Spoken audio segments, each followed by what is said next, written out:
We're continuing our tradition in the summer months of calling upon members of our congregation to speak briefly about some area of interest. And our speaker this evening is Susan Shapiro, who is married to Mark Edlitz, and they are the parents of Ben, 15, and Sophie, who is 12. She works as a professor of early childhood and special education at Touro College Graduate School of Education. And it's my pleasure to ask her to speak to us this evening.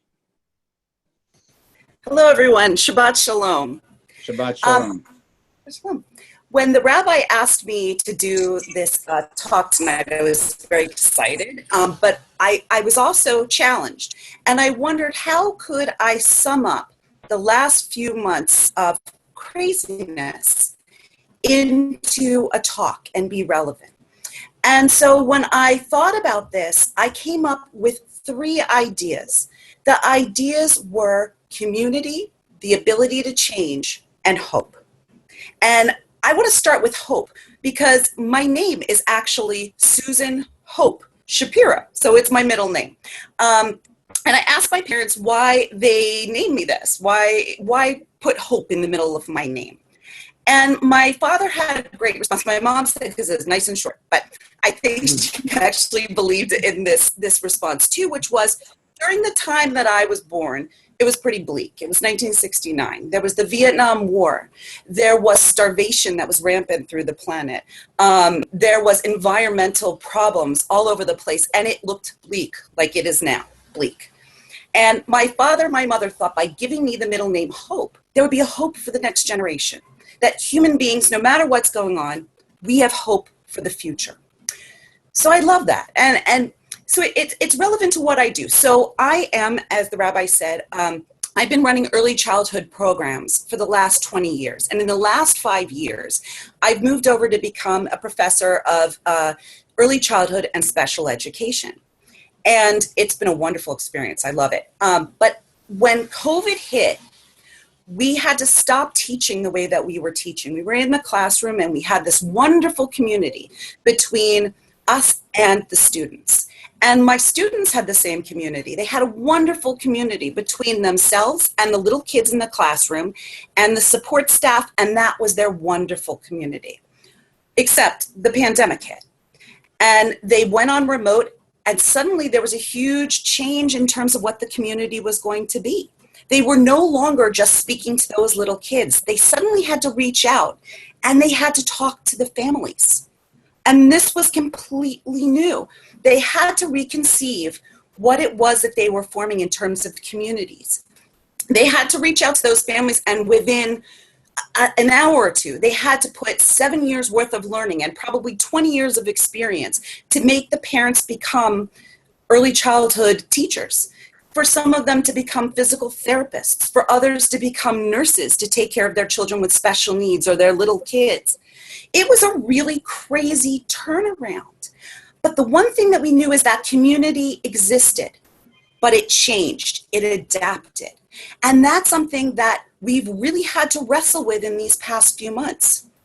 And when I look at this congregation, I think the same thing has happened too. I mean, I'd see everyone at services on Saturday mornings or on Friday nights, and we had this wonderful community.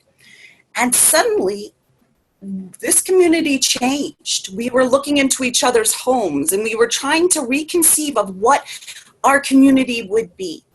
Rabbi Hillel had 2 teachings about Jewish life.